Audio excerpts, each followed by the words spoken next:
Урматтуу мекендештер, бүгүн ушул Nazar News маалымат борборуна келип айтуунун негизги себеби ошо Баткендеги Төрткүл суу сактагычынын башындагы суулардын Тажикстанга өтүп кетти деген кечеги жаңы шайланган Улукбек Марипов премьер-министрдин берген маалыматы боюнча бүтүндөй азыр Баткен эли, анын ичинде тетиги Россиядагы мигранттарыбыз, бардык жердеги баткендиктер аябай зыркырашып, бул эмне деген маалымат? Чынбы же калппы деген аябай тынчсызданып болуп атат да. Ошого байланыштуу менден суранды, эже Бишкектеги мекенчилдер, чек ара коомдору, мен дагы өзүм чек ара коомунда да жүрдүм, бирок жарандык активист, ошол жердин кызы катары мен ушул өзүмдүн кайрадан оюмду айткым келип келдим. Анткени мындан 2019 жылдын декабрь айында мен ушу Nur News деген телевидение аркылуу мен айткам, кайрылгам. Жеңиш Разаков жерлерди сатып, маңдайынан элин аткан мезгилде эч качан элини коргоп, жерин коргой албаган вице-премьер болуп иштөөгө акыңыз жок деп, моралдык акыңыз жок деп айткандан кийин менин чөнтөгүмө 10 000 сом параны салып, түрмөгө каматканга чейин аракет кылды эле.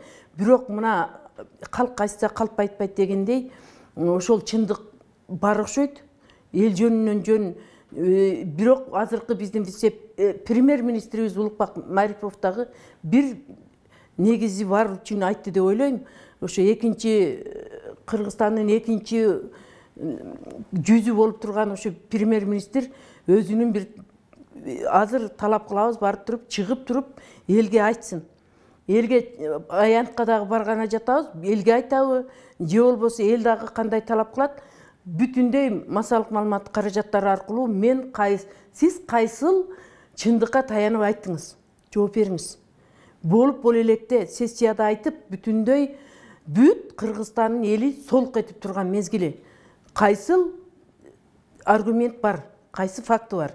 Бул биринчи. Экинчиси болсо, Жеңиш Разаков, уялбайсыңбы? Элди сатып, жерди сатканың аз келгенсип, мага окшогон карапайым аялды 10 000 сала коюп, максатка жетем дедиң эле, бирок Кудай бар экен. Ушул эгерде жерди сатып, элди сатканың чын болсо, сенин ордуң түрмө. Бүгүн дагы айталам. Мен ошондо да айткам. Ошондуктан урматтуу Садыр Нуркожоевич, урматтуу Камчыбек Кыдыршаевич, урматтуу ушу Улукбек Марипов, сиздерден суранабыз. Улукбекти айта албайм мен, эми сен жөн эле келип калдың. Садыр Нуркожоевич, сиз чындык үчүн камалгансыз.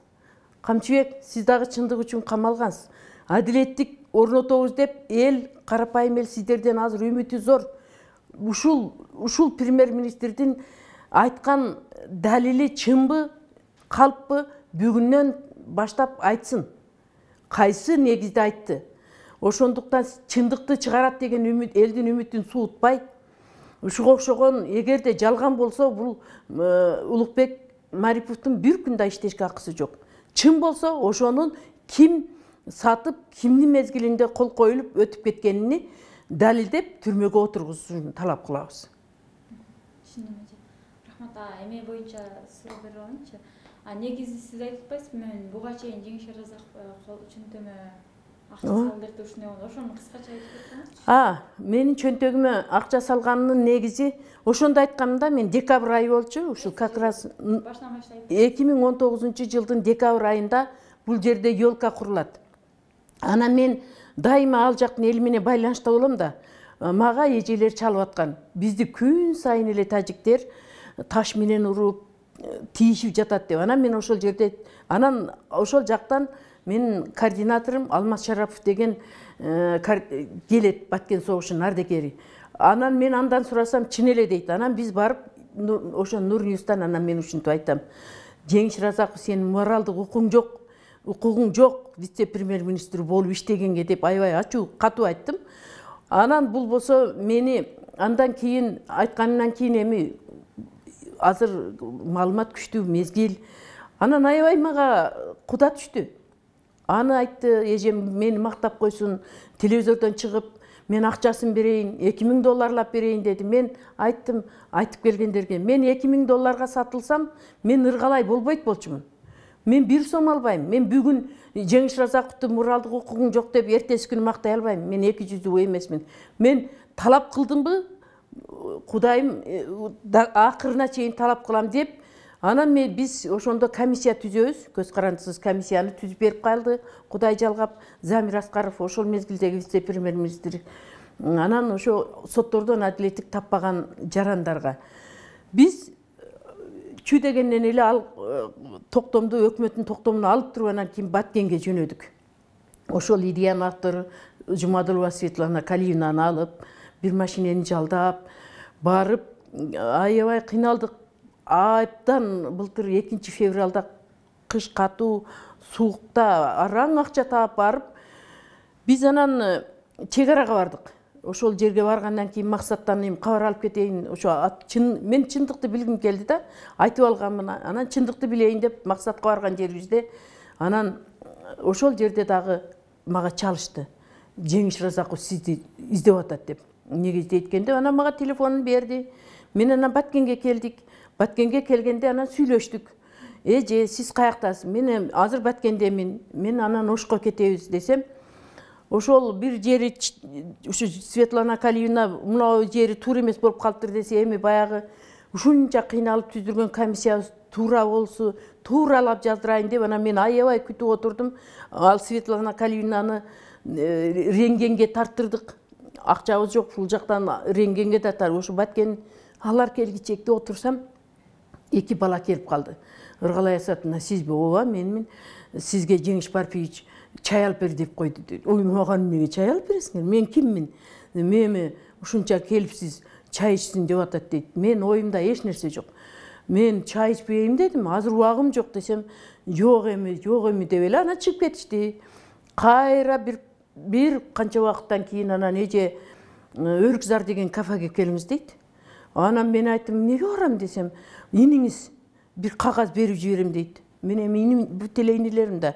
Анда бир зарыл кагаз бар экен деп Өрүкзарга барсак эле, баягы мени чай ич деген бала келип туруп, эже мына 10 миңди таптым деп эле чөнтөгүмө салды. Мен кармай электе эле 2 милиция келип эки жагымды кармап калды.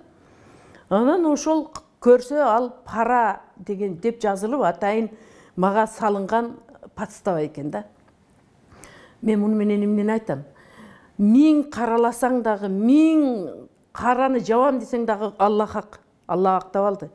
Мен ошондо эле камерага тиктеп туруп айттым, Жеңиш, баары бир ментигиңе бардыңбы? Бүгүндөн баштап сен жоксуң деп тетирип оң бата кылдым. Мына каргышым тийди. Дагы тиет. Дагы тиет. Анткени элдин убалы бар, эненин убалы бар, жердин убалы бар.